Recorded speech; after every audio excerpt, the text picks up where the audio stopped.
नमस्कार दोस्तों। इस क्लास में आप सभी का हार्दिक स्वागत है। इस क्लास में आज हम पढ़ेंगे कक्षा 7 की सामाजिक विज्ञान की किताब का 4वां अध्याय। इस अध्याय का शीर्षक है वायु। वायु किसे कहते हैं और वायु में कौन कौन सी गैसें पाई जाती हैं, इस अध्याय में पढ़ेंगे। हमारी पृथ्वी चारों ओर से वायु की घनी चादर से घिरी हुई है, जिसे वायुमंडल कहते हैं। पृथ्वी पर सभी जीव जीवित रहने के लिए वायुमंडल पर निर्भर हैं। यह हमें सांस लेने के लिए वायु प्रदान करता है एवं सूर्य की किरणों के हानिकारक प्रभाव से हमारी रक्षा करता है। यदि सुरक्षा की यह साधन न हो तो हम दिन के समय सूर्य की गर्मी से तप्त होकर जल सकते हैं एवं रात के समय ठंड से जम सकते हैं। अतः यह वह वायु राशि है जिसने पृथ्वी के तापमान को रहने योग्य बनाया है। नेक्स्ट है वायुमंडल का संगठन। क्या आप जानते हैं कि जिस वायु का उपयोग हम सांस लेने के लिए करते हैं, वास्तव में वह अनेक गैसों का मिश्रण होती हैं। नाइट्रोजन तथा ऑक्सीजन ऐसी दो गैसें हैं जिनसे वायुमंडल का बड़ा भाग बना है। Carbon dioxide, helium, ozone, argon एक एवं हाइड्रोजन कम मात्रा में पाई जाती हैं। इन गैसों के अलावा धूल के छोटे छोटे कण भी हवा में मौजूद होते हैं। चित्र 4.1 में वृत्त आरेख दिखाया गया है, जिसमें वायु के विभिन्न संगठनों के प्रतिशत दर्शाए गए हैं। देखिए, ये जो आपको आरेख दिख रहा है, इसमें नाइट्रोजन जो है जो 78% पर पाई जाती हैं और ऑक्सीजन जो है वो 21% पर पाई जाती हैं। बाकी जो गैसें हैं जिसमें कार्बन डाइऑक्साइड है वो 0.03%, ऑर्गन 0.93% और अन्य सभी है वो 0.04%। देखिए, नाइट्रोजन वायु में सर्वाधिक पाई जाने वाली गैस है। जब हम सांस लेते हैं तब फेफड़ों में कुछ नाइट्रोजन भी ले जाते हैं और फिर उसे बाहर निकाल देते हैं, परंतु पौधों को अपने जीवन के लिए नाइट्रोजन की आवश्यकता होती है। वे सीधे वायु से नाइट्रोजन नहीं ले पाते। मृदा तथा कुछ पौधों की जड़ों में रहने वाले जीवाणु वायु से नाइट्रोजन लेकर इसका स्वरूप बदल देते हैं, जिससे पौधे इसका प्रयोग कर सकें। ऑक्सीजन वायु में प्रचुरता से मिलने वाली दूसरी गैस है। मनुष्य तथा पशु सांस लेने में वायु से ऑक्सीजन प्राप्त करते हैं।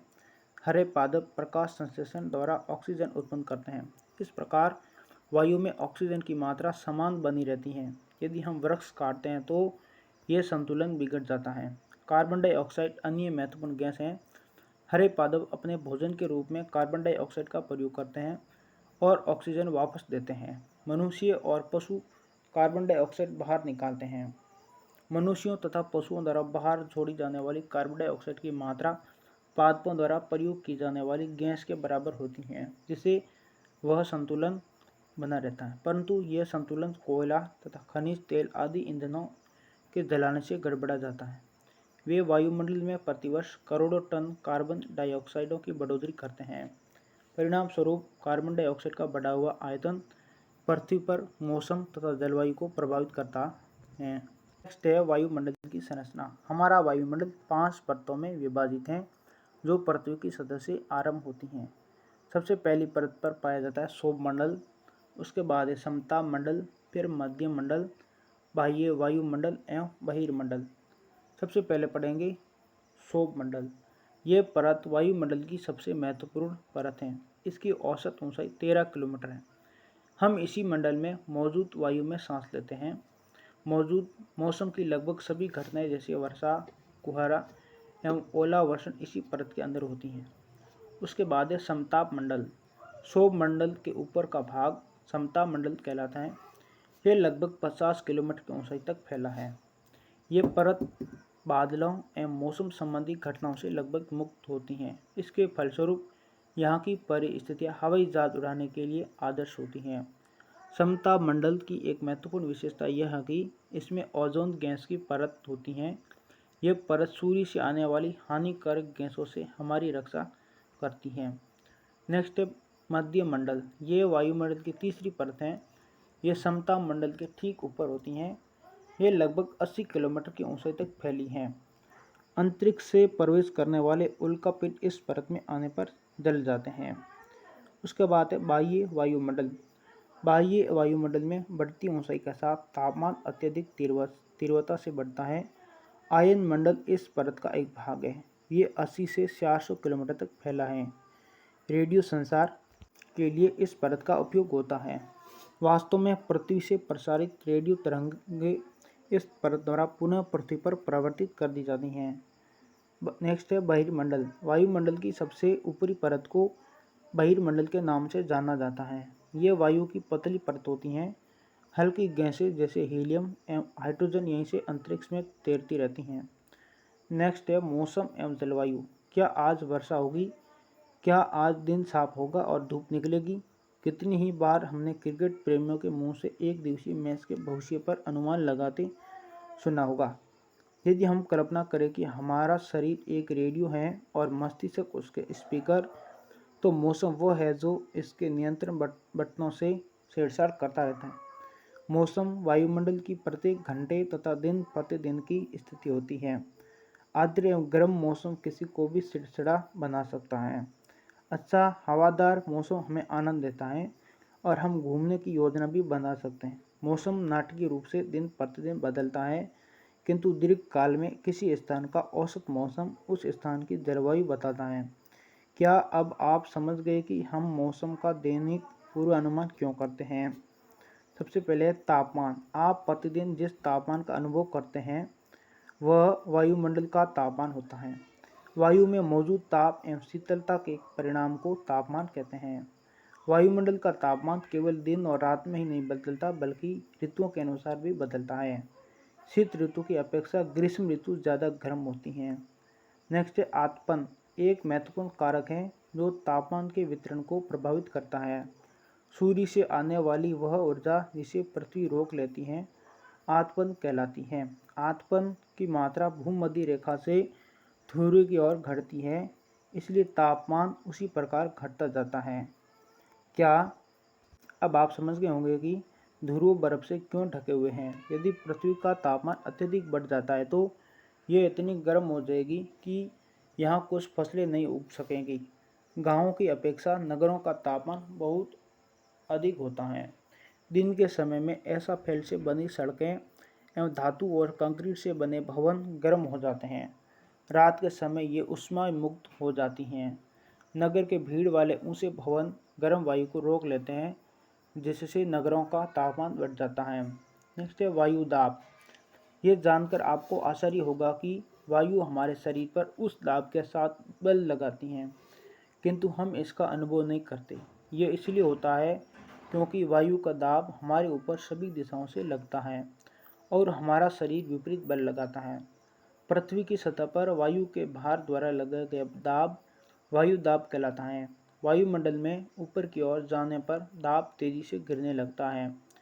समुद्र स्तर पर वायु दाब सर्वाधिक होता है और ऊंचाई पर जाने पर यह घटता जाता है। वायु दाब का क्षैतिज वितरण किसी स्थान पर उपस्थित वायु के ताप द्वारा प्रभावित होता है। अधिक तापमान वाले क्षेत्रों में वायु गर्म होकर ऊपर उठती है। यह निम्न दाब क्षेत्र बनाता है। निम्न दाब बादल युक्त आकाश एवं नम मौसम के साथ जुड़ा होता है। कम तापमान वाले क्षेत्रों की वायु ठंडी होती है, इसके फलस्वरूप ये भारी होती हैं। भारी वायु निमज्जित होकर उस दाब क्षेत्र बनाती हैं। उस दाब के कारण स्पष्ट एवं स्वच्छ आकाश होता है। वायु सदैव उस दाब क्षेत्र से निम्न दाब क्षेत्र की ओर गमन करती हैं। नेक्स्ट है पवन। उस दाब क्षेत्र से निम्न दाब क्षेत्र की ओर वायु की गति को पवन कहते हैं। आप पवन को काम करते देख सकते हैं, जब यह सड़क पर गिरी पत्तियों को उड़ाती हैं अथवा तूफान के समय पेड़ों को उखाड़ देती है। कभी कभी जब पवन धीरे बहती हैं तो आप इसे महीन धूल या धुएं को उड़ाते देख सकते हैं। कभी कभी पवन इतनी तेज होती हैं कि इसके विपरीत दिशा में चलना कठिन हो जाता है। आपने अवश्य अनुभव किया होगा कि तेज पवन में छाता लेकर चलना आसान नहीं है। 3 अन्य उदाहरण सोचिए जब तेज पवन के कारण आपके लिए समस्या उत्पन्न हुई हो। पवन को मुख्य 3 प्रकारों में विभाजित किया जाता है। पहला है स्थायी पवनें। व्यापारिक पश्चिमी एवं पूर्वी पवनें स्थायी पवनें हैं। यह वर्ष भर लगातार निश्चित दिशा में चलती रहती हैं। दूसरा है मौसमी पवनें। ये पवनें विभिन्न ऋतुओं में अपनी दिशा बदलती रहती हैं। उदाहरण के लिए भारत में मानसूनी पवनें।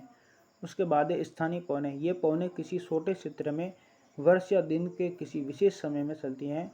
उदाहरण के लिए स्थल या समुद्री समीर। क्या आपको भारत के उत्तरी क्षेत्र के की गर्म महसूस स्थानीय पवन याद है? इसे लू कहते हैं। इसके बाद पढ़ेंगे चक्रवात, एक प्राकृतिक आवेश। भारत के पूर्वी समुद्री तट पर स्थित ओडिशा में बंगाल की खाड़ी से उठने वाले चक्रवातों का खतरा बना रहता है। 17-18 अक्टूबर 1999 को राज्य के 5 जिलों में चक्रवात आया। 29 अक्टूबर 1999 को एक अन्य महाचक्रवात आया जिसने राज्य के एक बड़े भाग में तबाही मचाई। मुख्यतः पवन का वेग, वर्षा तथा ज्वारीय प्रतिकर्ष से हानियां हुई। 260 किलोमीटर प्रति घंटे तक के वेग वाली पवन 36 घंटे से भी ज़्यादा समय तक चलती रही। तीव्र वेग वाली इस पवन ने पेड़ों को उखाड़ दिया और कच्चे घरों को नष्ट कर दिया। अनेक औद्योगिक भवनों तथा अन्य घरों की छतें भी उड़ गई। विद्युत आपूर्ति एवं टेलीफोन लाइनें पूरी तरह से कट गई। चक्रवात के फलस्वरूप लगातार 3 दिनों तक भारी वर्षा होती रही। इस वर्षा के कारण ओडिशा की प्रमुख नदियों में बाढ़ आ गई। चक्रवाती पवनों के कारण उठी ज्वारी तरंगें स्तर पर 20 किलोमीटर तक आ गई और फलस्वरूप तटीय क्षेत्रों में भयानक तबाही हुई। अचानक 7 से 10 मीटर ऊंची ज्वारी तरंगें आ गई जिसके कारण तैयार खड़ी धान की फसल पूरी तरह से नष्ट हो गई। 25 अक्टूबर 1999 को पूर्वी पोर्ट ब्लेयर के निकट थाईलैंड के खाड़ी में अवदाब के कारण ये चक्रवात उत्पन्न हुआ और ये धीरे धीरे उत्तर पश्चिमी दिशा में बढ़ा।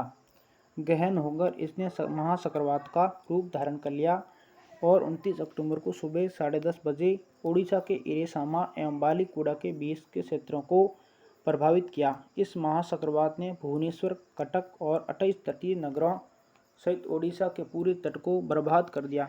इससे लगभग 130 लाख लोग प्रभावित हुए। बहुत बड़ी संख्या में पशुओं की मौत हो गई।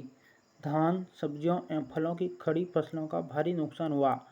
ज्वारीय प्रोत्कर्ष से उत्पन्न हुई लवणता के कारण कृषि योग्य विशाल भू क्षेत्र अनुपजाऊ हो गई। साल, सागवान एवं बांस के बागान वाले विशाल भू क्षेत्र नष्ट हो गए। पारादीप एवं कोणार्क के बीच स्थित मैंग्रोव के जंगल लुप्त ही हो गए। उसके बाद है आर्द्रता। जब जल पृथ्वी में विभिन्न जलाशयों से वाष्पित होता है तो ये जल वाष्प बन जाता है। वायु में किसी भी समय जल वाष्प की मात्रा को आर्द्रता कहते हैं। जब वायु में जल वाष्प की मात्रा अत्यधिक होती है तो उसे हम आर्द्र दिन कहते हैं। जैसे जैसे वायु गर्म होती जाती है इसकी जल वाष्प धारण करने की क्षमता बढ़ती जाती है और इस प्रकार यह और अधिक आर्द्र हो जाती हैं। आर्द्र दिन में कपड़े सूखने में काफ़ी समय लगता है एवं हमारे शरीर से पसीना आसानी से नहीं सूखता और हम असहज महसूस करते हैं। जब जल वाष्प ऊपर उठता है तो ये ठंडा होना शुरू हो जाता है। जल वाष्प संघनित होकर ठंडा होकर जल की बूंद बनाते हैं। बादल इन्हीं जल बूंदों का ही एक समूह होता है। जब जल की ये बूंदें इतनी भारी हो जाती हैं कि वायु में तैर ना सके तब ये वर्षण के रूप में नीचे आ जाती हैं। आकाश में उड़ते हुए जेट हवाई जहाज अपने पीछे सफ़ेद पतचिन्ह छोड़ते हैं। इनके इंजनों से निकली नमी संघनित हो जाती है। वायु के गतिमान न रहने की स्थिति में यह संघनित नमी कुछ देर तक पथ के रूप में दिखाई देती है। पृथ्वी पर जल के रूप में गिरने वाला वर्षण वर्षा कहलाता है। ज़्यादातर भौम जल वर्षा जल से ही प्राप्त होता है। पौधे जल संरक्षण में मदद करते हैं। जब पहाड़ी पासरों से पेड़ काटे जाते हैं, वर्षा जल अनवरत पहाड़ों से नीचे बहता है एवं निचले इलाकों में बाढ़ का कारण बनता है। क्रियाविधि आधार पर वर्षा के 3 प्रकार होते हैं: संवहनी वर्षा, पर्वतीय वर्षा एवं चक्रवाती वर्षा। पौधों तथा जीव जंतुओं के जीवित रहने के लिए वर्षा बहुत महत्वपूर्ण है। इससे धरातल को ताज़ा जल प्रदान होता है। यदि वर्षा कम हो तो जल की कमी तथा सूखा हो जाता है। इसके विपरीत अगर वर्षा अधिक होती है तो बाढ़ आ जाती है। इस प्रकार से यह पाठ पूरा हुआ। हम नेक्स्ट ही दूसरे पार्ट में मिलेंगे। तब तक के लिए आप सभी को धन्यवाद।